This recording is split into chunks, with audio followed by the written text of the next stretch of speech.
You're watching The Sports Objective, the podcast for Pirates.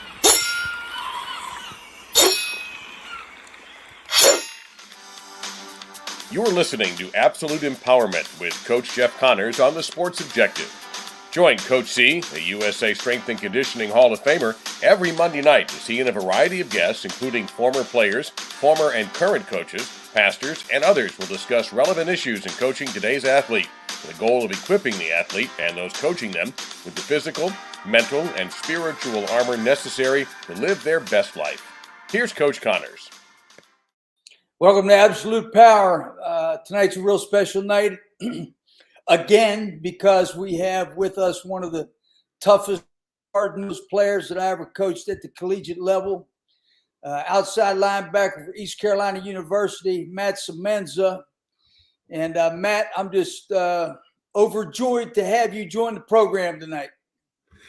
Coach C, it's great to be with you, man. Anytime I get a chance to catch up with you, it's awesome.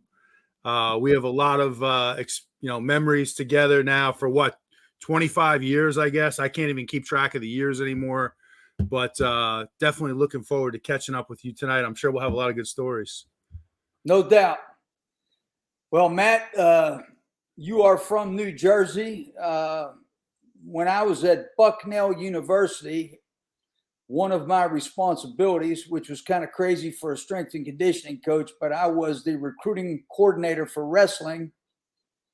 And I absolutely loved to recruit New Jersey and sign kids from there because not only was it a great state for wrestling, but just the toughness and the hard-nosed component of those guys, really reminded me, of course, of Pennsylvania, where I'm from.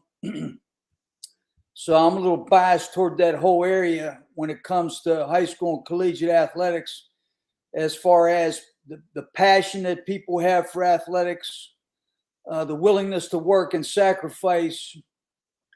And of course, you exemplified all those qualities in our time at ECU. And I fully expected that from you because I knew where you were from.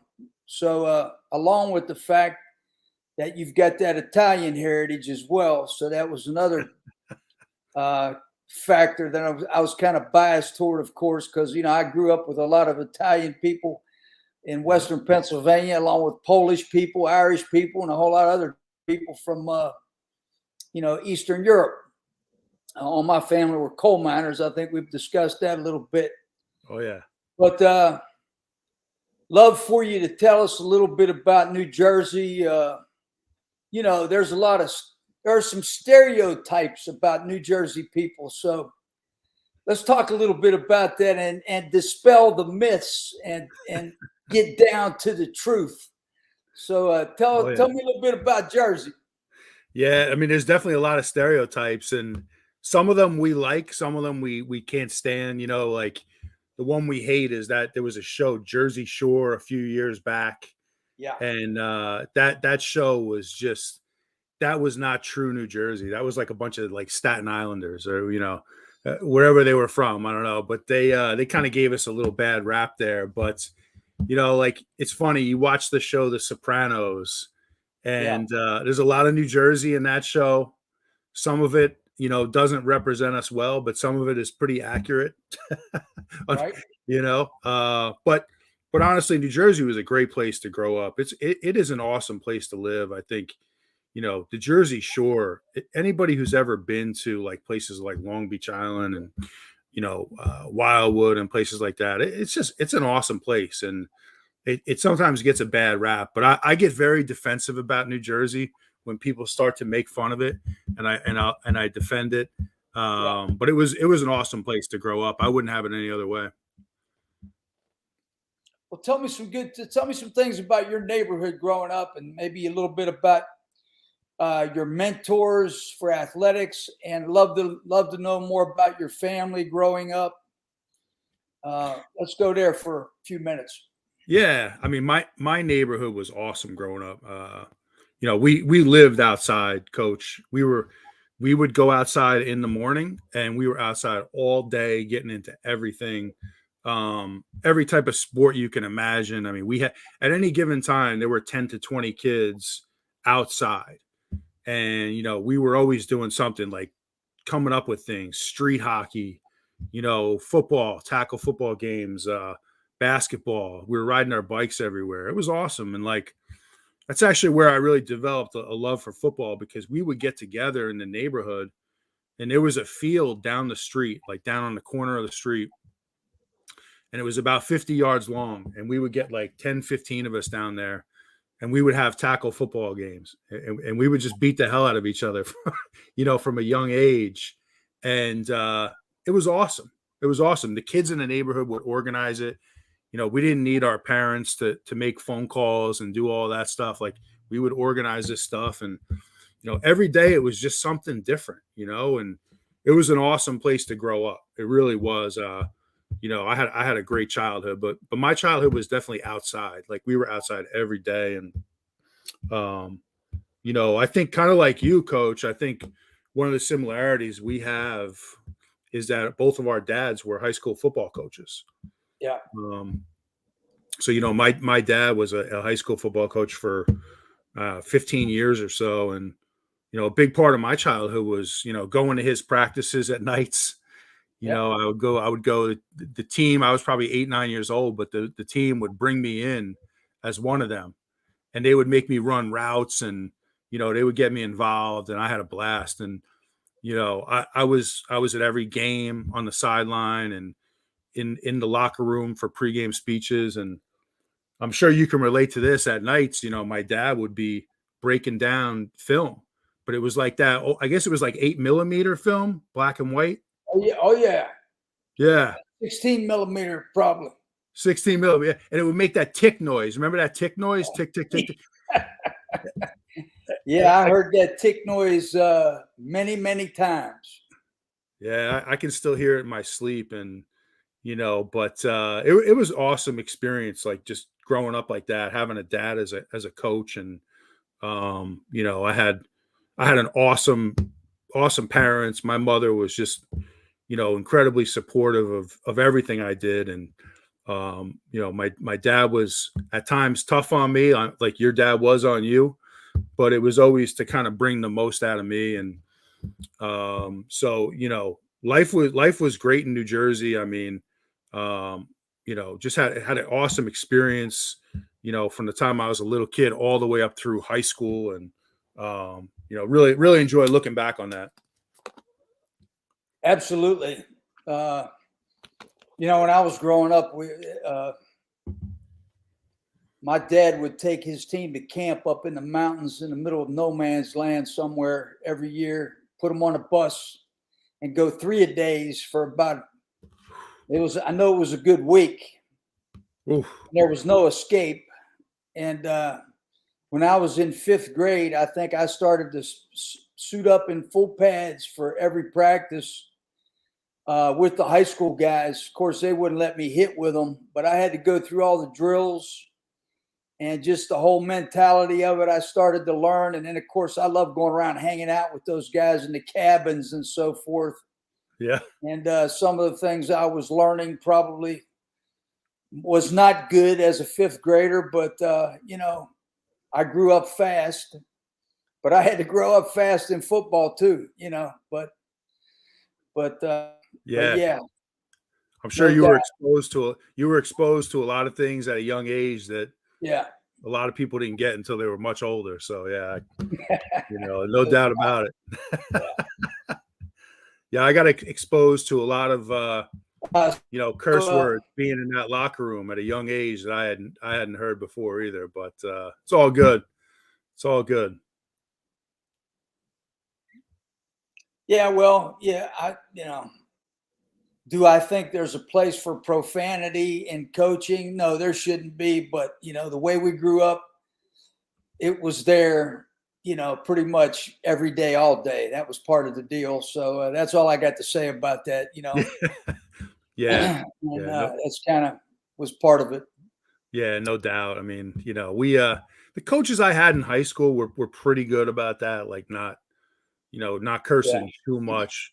but if you're in that locker room, you're going to hear it. So it's just kind of become numb to it. But I'll tell you, sometimes sometimes it's part of the passion for something, and that's about the best way you could describe it.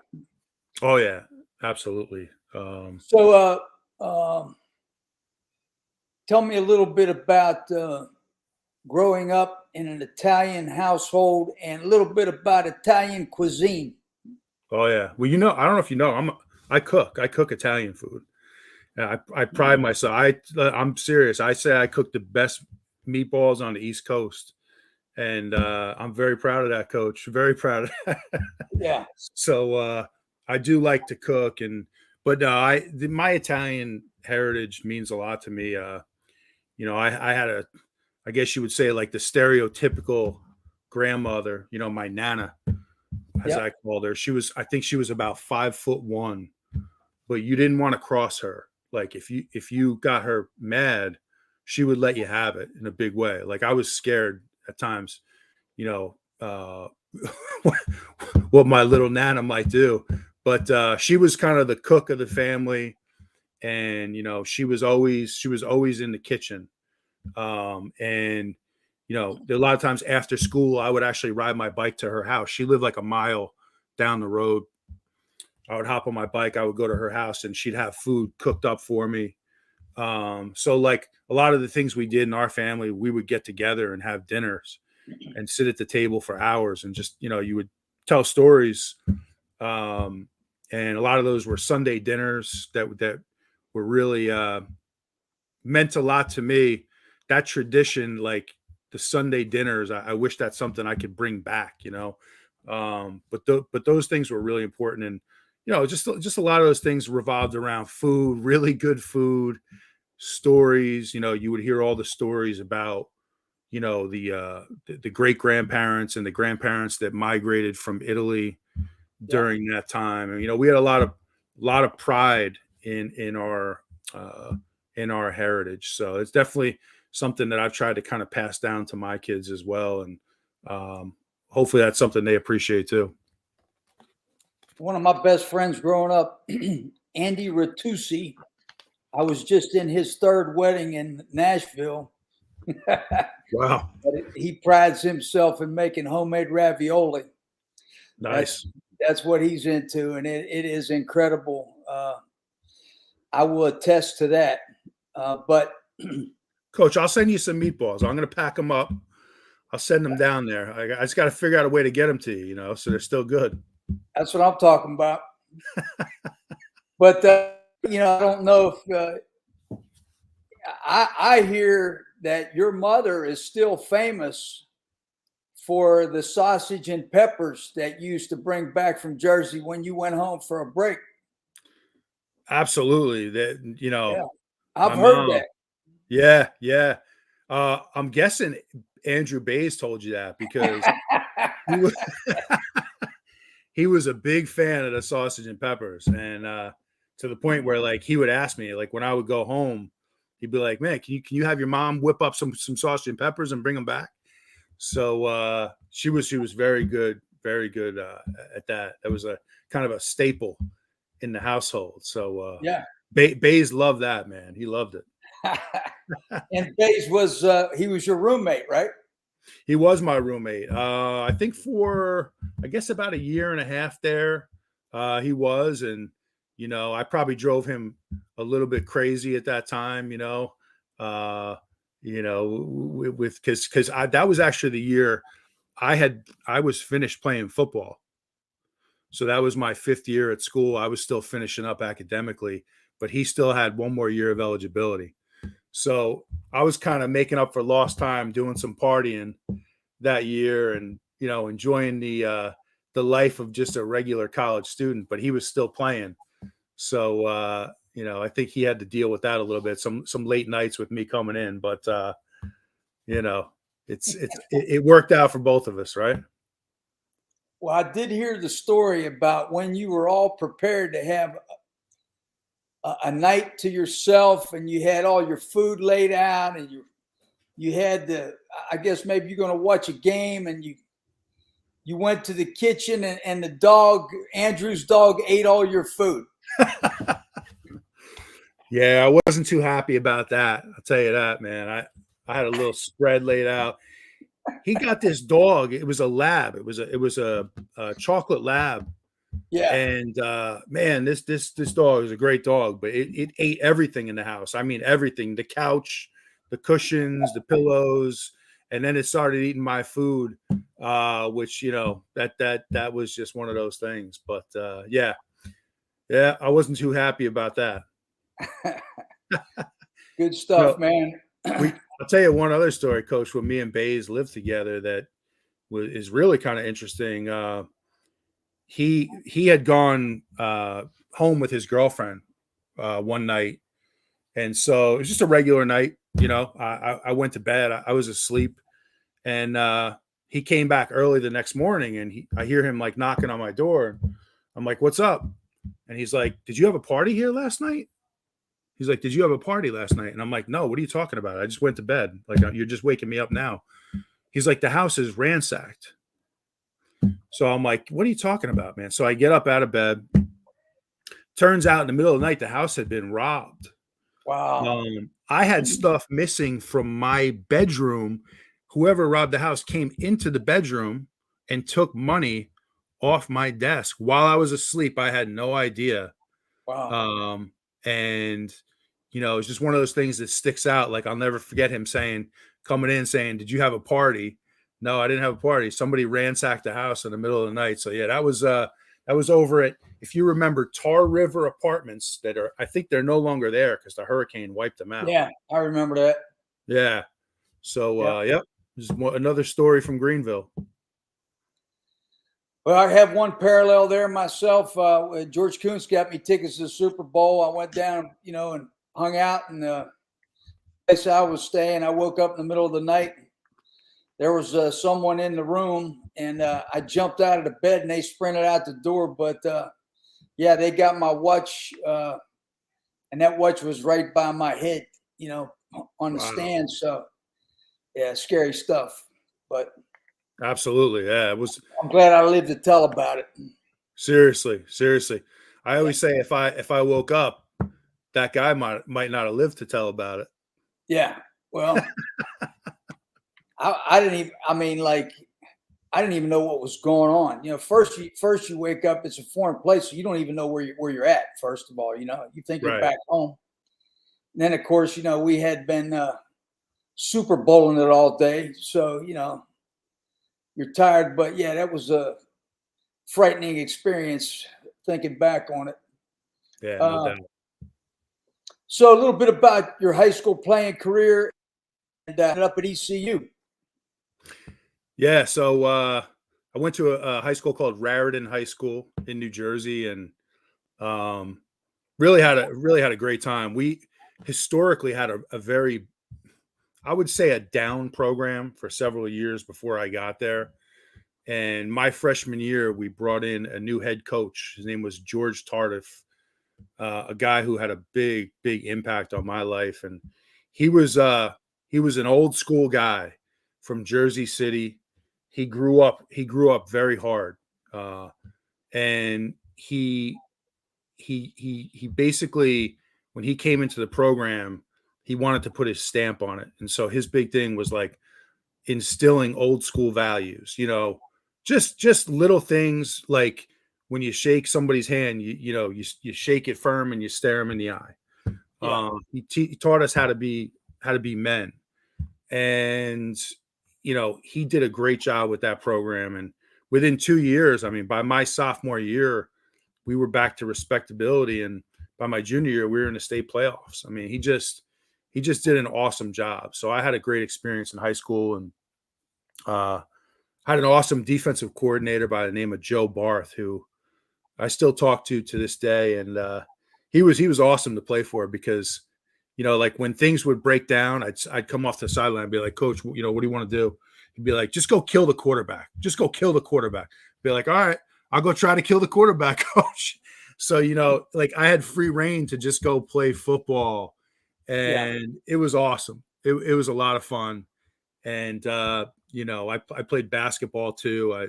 basketball was actually my first love. I mean, I love basketball, and had some great times there. And so I played football, basketball, also did some track, which my dad, I always joke around with him to this day. He forced me to do track, which was smart. Yeah. At the time, I didn't appreciate it, but he wanted me to work on speed and conditioning.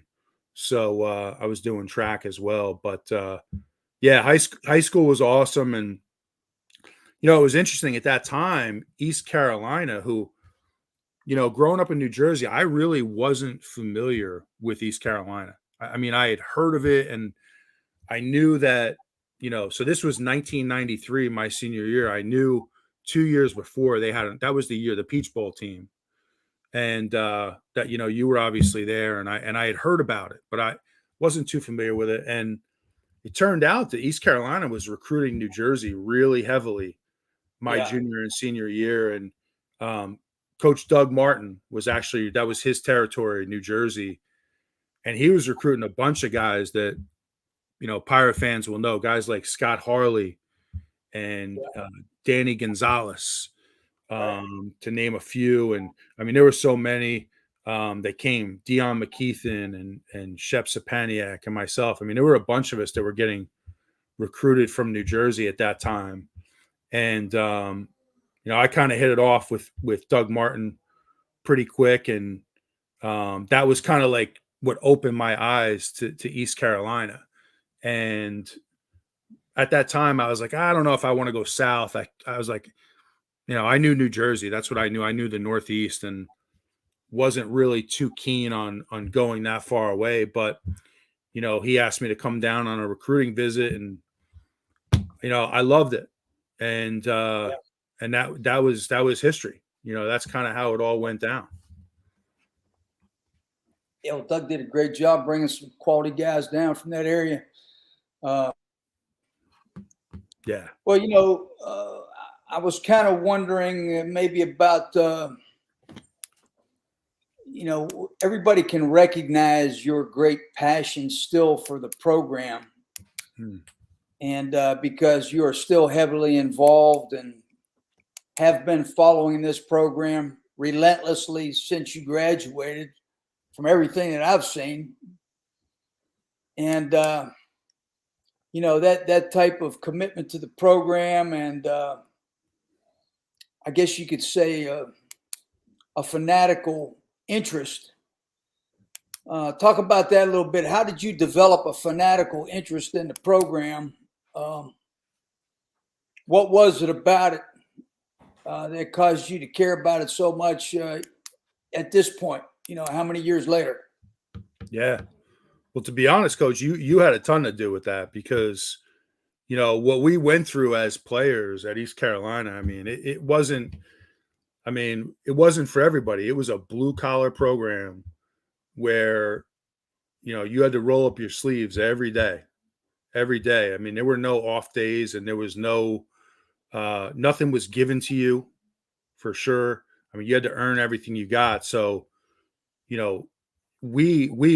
you and I and, other players, we invested so much of our lives into that program. Blood, sweat, and tears, and a lot of passion. So that it's kind of ingrained in my personality and who I am. I just have a love for that place. I think it's a special place. I think one of the things I always liked about that school and Greenville is like just that blue collar mentality where you kind of have to fight for everything you get. And always enjoyed that part of it, and always appreciated the passion around that program that the fan base had, which is really, I don't think a lot of people realize how unique it is.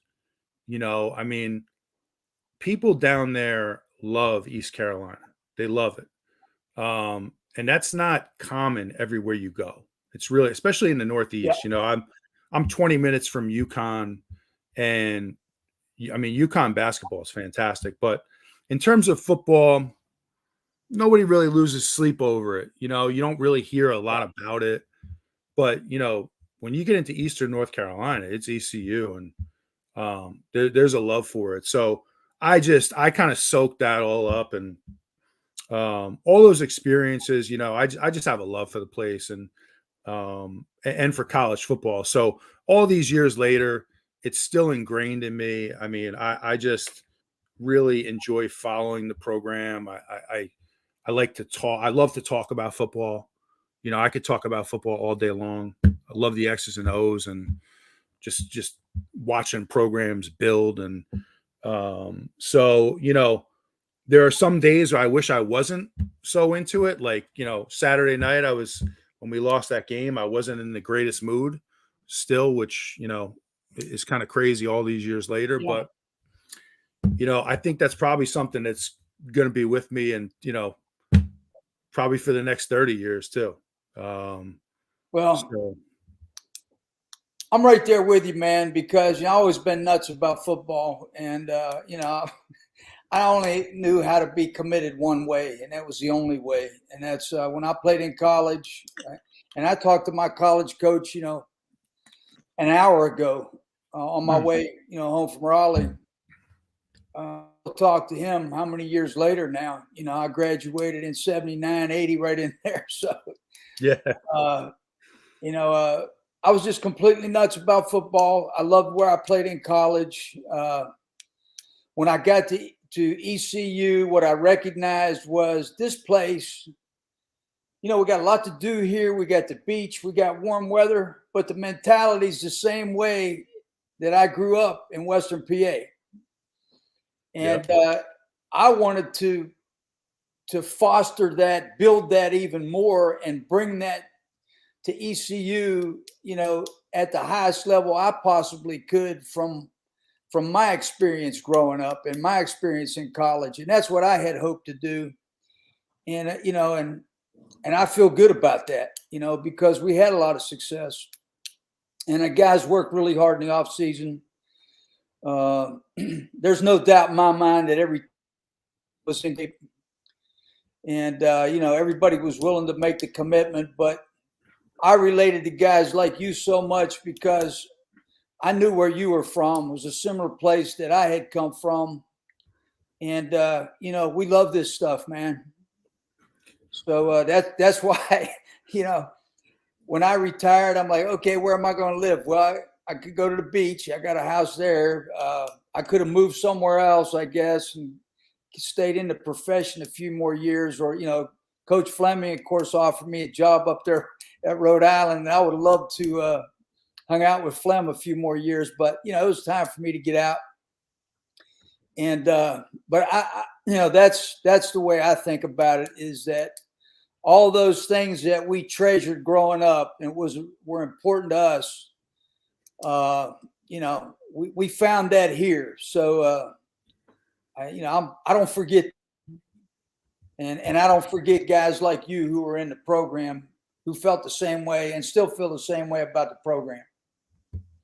Yeah, no, absolutely, man. I mean, your program was, I always say, like, it took a lot to make it through. I mean, it was a tough program. And people, a lot of times, like over the years, it's funny, people ask me, what was it like to play for Coach Connors, and, what was it like? And I always say, physically, it was the toughest thing I've ever done in my life, physically. I mean, we went through some intense workouts. Like I said earlier, there was no entitlement. It was, you show up every day and you work your ass off. And, but I always say to people too, I say in some respects, playing for Coach Connors, what for me was, in some ways from an expectation standpoint, easy, because I knew what your expectations were as a coach. Your expectations were you show up on time, you work your ass off, you show up every day, you try to get better every day. And those were things I had no problem doing. So, we got along great. I think in 4 years, I don't think you ever, this is like a badge of honor. I don't think you ever yelled at me one time, man. 4 years. I can't remember ever you being in any punishment group or any of the morning conditioning group, whatever we want to call it, breakfast club or whatever. I had guys out there at 3:00 in the morning many times. You can't do that now, but yeah, I don't remember any of that where you were concerned. You were one of the guys as a senior, kind of like Jeff Carr. You were coaches, in the off season. That's why I looked at you guys. You made other people accountable, which made my job easier. So it was great. Yeah. So with regard to your profession now, do you feel like you take these intrinsic qualities to the workplace? Tell me a little bit about your job and what you do.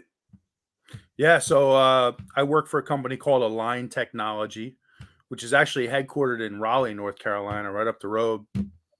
And you're familiar with Invisalign, which is a clear aligner system, similar most people know as braces, but Invisalign is it's a global product. It's a huge scale, and so I'm a territory manager there in Connecticut. Now is where I live. I've been here for 15 years, and so I manage about 70 accounts, and I'm responsible for pretty much everything within those accounts, from sales growth to helping those accounts with revenue growth, marketing,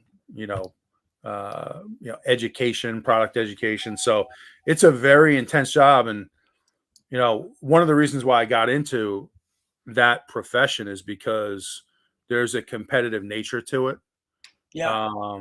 And because you're similar to football, there are expectations with numbers and sales growth. So there is a competitive nature to it. And so that's something I've been able to bring into that profession is,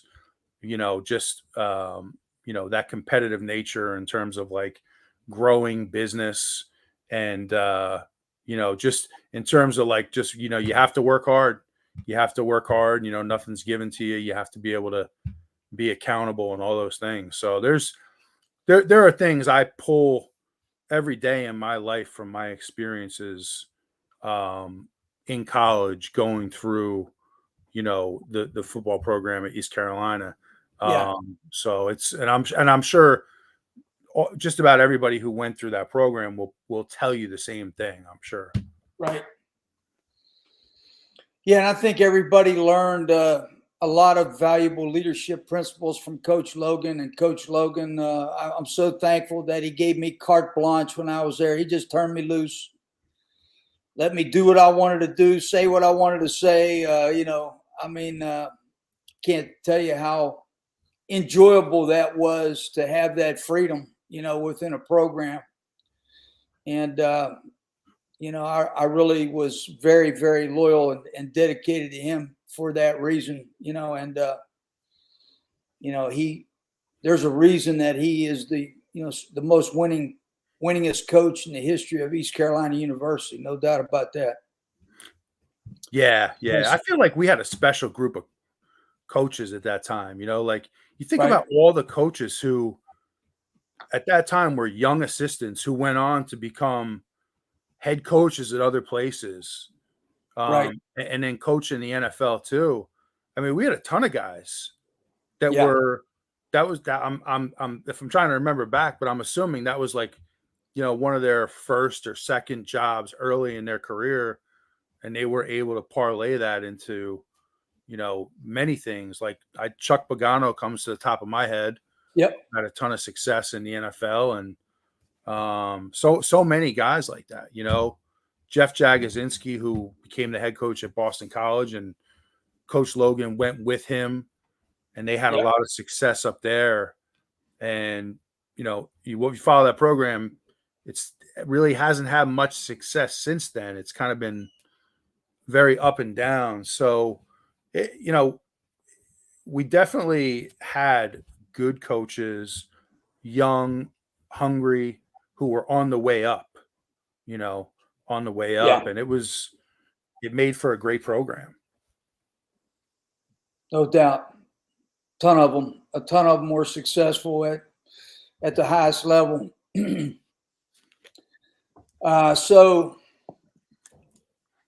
give us one of your maybe your best times that you remember. You know, what was one of your favorite days, favorite nights, whatever, from At ECU? ECU, I would say like my favorite football experience was 1996, I guess, in the Orange Bowl when Yeah, we went down to play Miami. And what I remember really clearly about that night was walking into that old Orange Bowl, and that was a historic place. You know, there's Super Bowls were played there. yep, That was the Joe Namath when the Jets beat the Colts. Remember, he walked off the field doing this, waving that finger like, yeah, and then you look up at the scoreboard and you see all the national championships for Miami, and here we were, you know, from a national perspective, little old East Carolina, who we were a major underdog that night, and nobody really gave us a chance to do much. But we knew in that locker room, we had a special group of guys. You know, we always felt like we had a chance to win, and we just kicked their ass that night, all yeah. over the field for 4 quarters, and to the point where, you know, we really called off the dogs in the fourth quarter. And I'll never forget it. Miami players became so frustrated that night. It was the center. I won't mention his name because I don't want to get, but he actually spit in my face after a play. He spit in my face, and for no reason, you know, other than I just was in on a tackle, and Yeah. you know, he was frustrated, but I loved it. I loved every second of it because that just showed me that we were getting the best of him. And that was an awesome feeling. Like that was a good time. That was a great experience. So that jumps out. I'm sure you have great memories of that night too. Well, I'm looking this way right here, and I got the game ball sitting right here, 31-6. So, yeah, it was definitely a special night for me. Yeah, that was one of the great ones. Well, I'm sure as a strength and conditioning coach, to see your team be that physical and to dominate in the trenches like that Yeah, had to be a great feeling for you, because I mean there was no doubt that night. And you know, the week before was a Thursday night game against Southern Mississippi where we did not play well at yeah, all. yep. And that week, that was a long week of practice. We were challenged big time, big time, No doubt. mentally and physically. And to be able to respond to, you know, to have that turn of events within 10 days where you get beat pretty bad at home on a Thursday night ESPN game to Southern Miss, to be able to go back down against a top 10 team and beat them like that. You don't see that very often in college football. Right. Rarely. So that was a special thing that, you know, I'll never forget. No And we doubt. had some great play. We had great players that were on fire that night. You know, I was just very fortunate to be a part of that team with that group of guys who, and we had really good players. Darren Hart had a tremendous game that night. I feel like he must have had an interception, he forced a fumble, he recovered a fumble, probably had 10 tackles. I mean, it was just one of those nights. Well, the Hart brothers, you talk about exemplifying overachievement. You're talking about guys that were 5'9", not extremely fast. Guys were ballers, man. They were tough. They were sure tacklers. They understood the game. They studied the game. They didn't make any mistakes. And, you know, you could count on them to be where they were supposed to be, making with their alignment assignment responsibilities. That's what I remember about those guys. I mean, they made up for not being 6'2" and running a 4.4. I mean, with their toughness and their dedication to the game of football, and exemplified everything that East Carolina was about. You could talk about chip on shoulder, whatever you want to talk about. So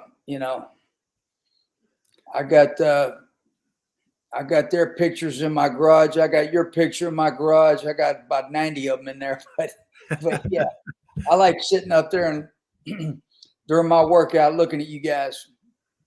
That's awesome. So let's talk. Yep. Let's talk about your family, your kids, what they're doing now. Yeah, I'm very fortunate. I have a great family. My wife works for Mass Mutual and has had a very successful career for many years, and we're fortunate to have two great kids. I have my daughter Avery, who is now a senior in high school, which is like just blowing my mind that this is her last year at home. Yeah. So we're doing all those, looking into college visits and college tours, and it's amazing how fast it goes. So I'm dealing with that. I'm dealing with that a little bit because I'm not ready for her to leave the house yet. And then I have my son Chase, who is now a freshman. He's in his freshman year at Xavier High School here in Connecticut, and he's a baseball player and a basketball player, and he's in terms of sports, he's pretty much my mini me. I mean, he loves his sports.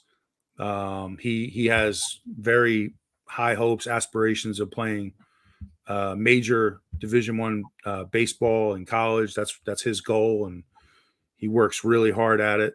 And my daughter's doing great academically, and she's a dancer. So really proud of our. Me and my wife are very proud of our two kids, and so I'm very fortunate in that regard. That's awesome. Really glad to hear they're doing well. And I want to now kind of get to the subject at hand. So let's just talk a little bit about ECU football, and give me your thoughts about the game this past week and moving into App State. Few of your thoughts about the team and what you observed.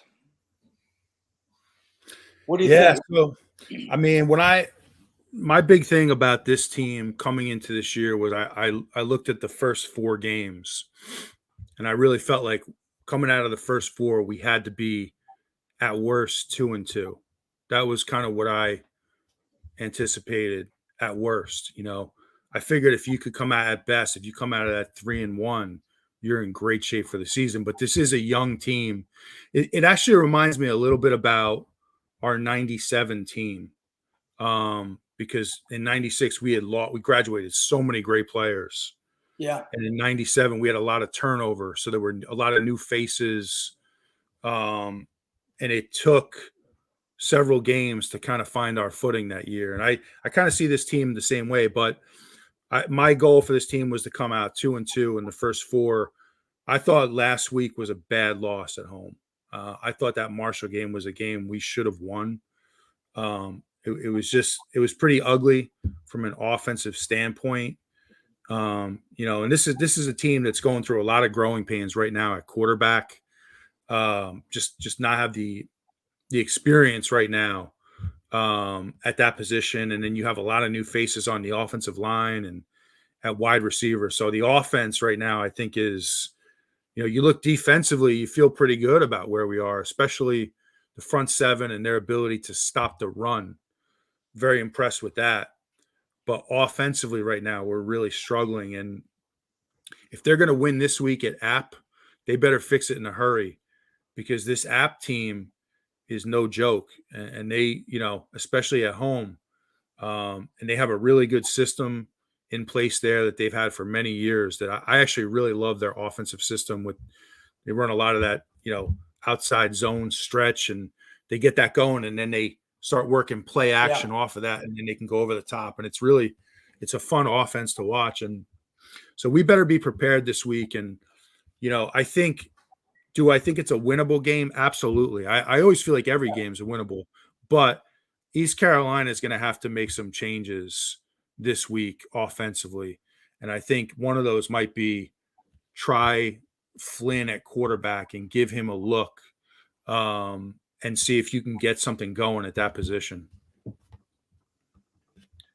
Well, Dwayne Ledford was at App State, and he's running that stretch, with the Falcons now, stretch and the stretch cut back, and all the things you do off of that. But I watched them play the other day, and that his line looked really good, and they got some a couple. I think they got a new running back, but that running game looked really good with the Falcons the other day. So yeah, I'm familiar with that stretch play, and Butch Davis's first year, NC State was running that. And he didn't have an answer to it either, so that's an interesting system.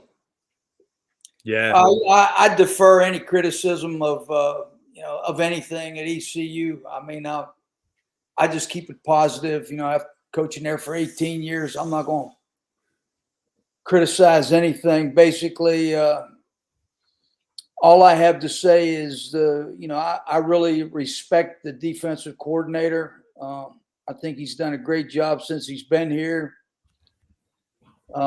If you're going to beat East Carolina, you're probably not going to beat East Carolina running the football, because they're gap sound, they're aggressive. They've recruited well on that side of the ball. They lost a few guys over the years that I thought that actually that had signed that were pretty good defensive players. And but there were a number of players that he signed that were still contributing, I thought, even up to last year. I look forward to it. I like watching the defense. I like the fact that they stopped the run, and I like the way they kind of exotically, put pressure on the quarterback. So I hope they continue to do that. And, the offense probably needs to be more productive, keeping the defense off the field. I was at the game, of course, and it was a little surprising to me, kind of after the trick play, the double pass, which that's one of the things that I guess that you're subjected to when you're going to stuff the run and basically have that type of approach with put pressure on the quarterback. You're susceptible to the big from time to time, but things kind of fell apart really quick. So I guess that was kind of my main concern is, I just looking toward the future games, you just can't let that happen. So yeah, it was frustrating. I have to say about it, Yeah, I mean, I think about it from this perspective, Coach. Like, we're in the fourth quarter at the beginning, we were up 13-10, and we had the ball in plus territory down to, I think we were on like the 28-yard line. And at that point, I'm thinking to myself, I'm like, if we score a touchdown here, we have a chance to kind of, put them away a little bit. Like that was what I was thinking there. And then it just, everything went wrong from there. Penalties, just lack of execution, I thought. And it just went at, rare. Like, you don't see very many games where they have a swing like that, where you're up 3 and then you give up 3 touchdowns, in a span of 5 minutes. I mean, it just fell apart. So it was frustrating. I think they have a lot of things, to clean up and practice this week. And I'm just hoping for the best. I'm hoping that they can, they can get that offense moving in the right direction and go up to App and beat them. Well, I coached also with Alan Mogridge at Carolina. We were on that staff together. Okay. And, I've always had a lot of respect for him. He's a tough human being who is very dedicated and hardworking, and all those types of qualities. He'd come in the weight room and work out himself quite a bit, and so I like that. I think he'll do a great job. I don't know anything about the talent level right now up front. These guys look like they got pretty good size and they got some depth. which is something that was, the recruiting there was lacking during the Mo years, and I will say that because didn't have much depth and, did not have a lot of great talent there either. So I think the focus was on the recruiting skill players. Yeah. And, I'm not going to criticize that either because, that's kind of exactly what's happening in Colorado. If you look at the skill players right now, I mean, they're off the chart, and he's getting a little bit of criticism. Hey, are your linemen as good as your skill players? And then his answer is, they're coming. Don't worry about it. So, but I think his linemen are doing a pretty good job too. Man. So, yeah. I was really impressed with watching Colorado the other day against Nebraska.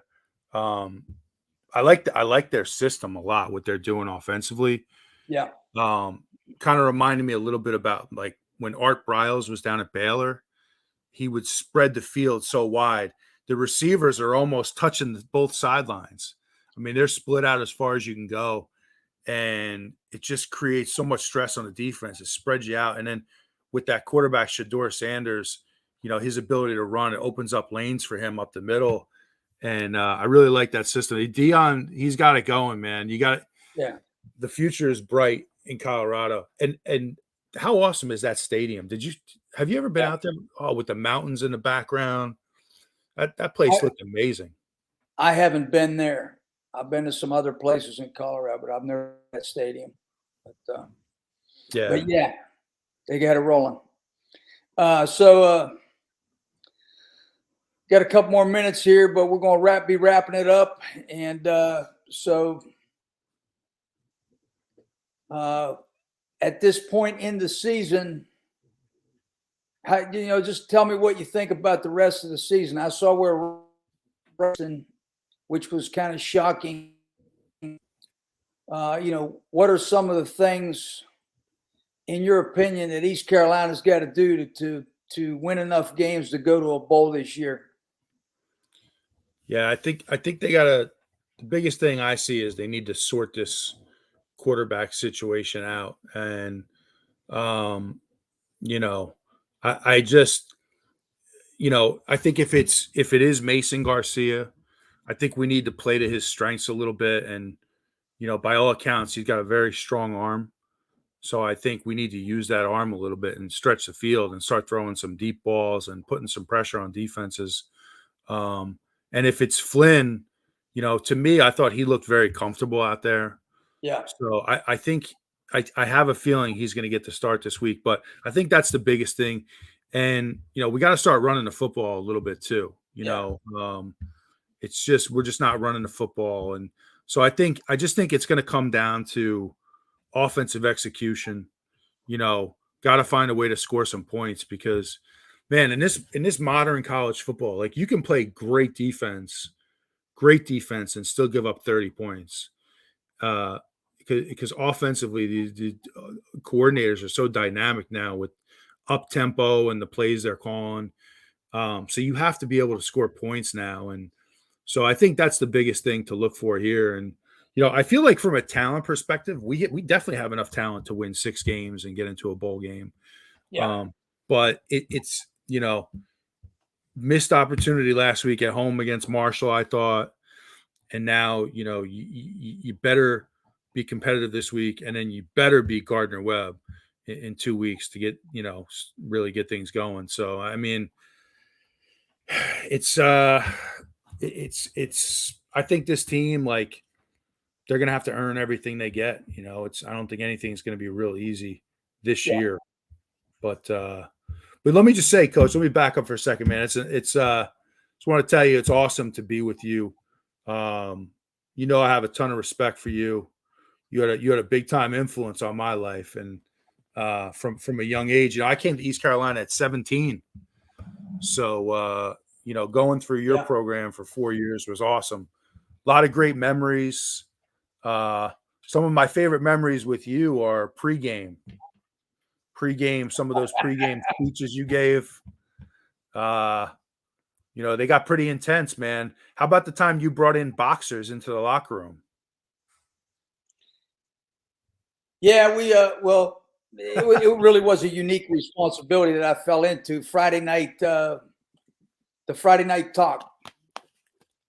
You know, I was kind of the maniac on staff, and so I think I talked in the locker room one day after we were out there running or something one day, talking about how we were being disrespected or whatever it was, and then Damon Wilson and Junior, I think, say, hey, we'd like Coach Connors to talk to us on Fridays or whatever it was. And I agreed to do it, but I didn't know it was going to last, like I did it for like 3 or 4 years, because you start running out of things to talk about. And then you get enough ability during the week, but then to have that as well. But I put some movies together. I brought in Pat Dye. I brought in a bunch of military people. We had the fighters, we had the martial arts people. Master Lee came in at one time. The first thing he did was jumped up and kicked the ceiling. And he's about 5'5", so that was pretty impressive. Wow. And we had a lot of good stories from the pregame stuff. And a few broken VCRs. Coach Logan was really ahead of his time as far as giving the strength coach more responsibility and more of a role in the program, kind of like a coordinator. That's everywhere now. I mean, Mickey Marotti at Ohio State makes $900,000 a year. My old GA and coach Jay Butler's making $500 at Rutgers. Good for him. So, I mean, that's what it is now. People have come to understand that the strength coach is with these guys all year round, has a tremendous amount of influence. You need to have a great person with influence in that position who can relate to people and motivate people. And, it's a lot different now. You can't do what you used to do. I couldn't run the 300s I used to run, at the level I ran them at now. And, but whether it's 300s or whatever, you got to have something in your program. And there are scientific, I'm not going to get into this now, but there are scientific reasons that I ran those, from a conditioning standpoint. When you develop certain energy systems at a certain level, you're going to recover more readily between short bouts of activity as well. And the thing about it is when you go to this hurry up offense now, and you're going to put that pressure on your DBs, for instance, who don't substitute that much, the DBs better be in better shape than anybody else out there. And so you better have some kind of plan in position for those guys to be able to perform. So, I mean, I could go about this, talk about this all night as well. So, I don't know, 2 hours, right? Get off on that tangent, but yeah, I really appreciated the fact that Steve, gave me more of an opportunity to have influence in the program, and I, because of that, I think that, and that was really tough for me to leave Steve when I had that other opportunity, but there were a lot of reasons going on there as well, because, he had the relationship between him and the AD, which was kind of falling for whatever reason. And, I wanted to make sure my family was taken care of. And, and then the same thing happened to Carolina after being there 10 years. Things were falling out of shape. Butch Davis was winning games, but there were some issues about discipline and some of the things that were happening. And, so I escaped that whole deal as well, and was happy to come back to ECU and escape the Grim Reaper once again. So, I was very fortunate to survive 7 head coaches. Yeah, no doubt. It's a heck I don't of a know career, many other strength coaches who have done that and kept the same paycheck. So, I'm very happy to say that, but I can't say enough North Carolina too, about my respect. Yeah, like your career is like the way you were able to stay in North Carolina is unique too, because A lot Well, of coaches kind of get pushed all over the country, and that's got to be tough on a family. That's pretty cool that you got to coach in North Carolina. Well, John Bunning got fired. You know, I didn't know what my destiny was. Butch Davis had offered me the Miami job previously, and I had turned it down. Butch Davis was coming into Carolina. I'm thinking, well, he's not going to retain me. I turned him down at Miami. But Pagano was coming in with him, and I was still close with Pagano. And so Pagano had basically influenced Butch to keep me. But when Butch came in, every week it was like American Idol. You didn't know what coach was leaving next. You know, he's every week. So I didn't know if he was going to fire me. So Jeff Jagosinski offered me the BC job. Butch calls me in, hey, do you want to go to BC? I'm like, no, not particularly. I want to stay here and watch my son play football. And he goes, well, I was planning on keeping you here. I was here, but I didn't know that. That's how that went. That's awesome. Yeah. That's awesome. Yeah. I appreciated it. But yeah, thanks for those compliments. I appreciate that. Yeah, So we'll go ahead and wrap it up, and you know, we'll get fired up about this week and see what happens. I'm sure ECU is going to go up there and play a physical brand of football and try to regroup and get some things rolling. So I wish them all the good fortune in the world. So we'll go ahead and sign it off. Thanks for coming on the show, Matt. I'm sure we'll be talking sometime soon. And this is Jeff Connors signing off from Absolute Empowerment. God bless, and we'll see you next week. Thanks a lot. Thanks, Coach.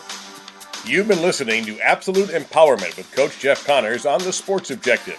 Join us every Monday night for a new edition of the show. Listen to the show pretty much everywhere podcasts are found. Be sure to follow us on social media at The Sports OBJ on Twitter and TikTok, at The Sports Objective on Instagram. Like and follow our Facebook page and subscribe to our YouTube channel. As always, we appreciate you listening to the show. And go Pirates!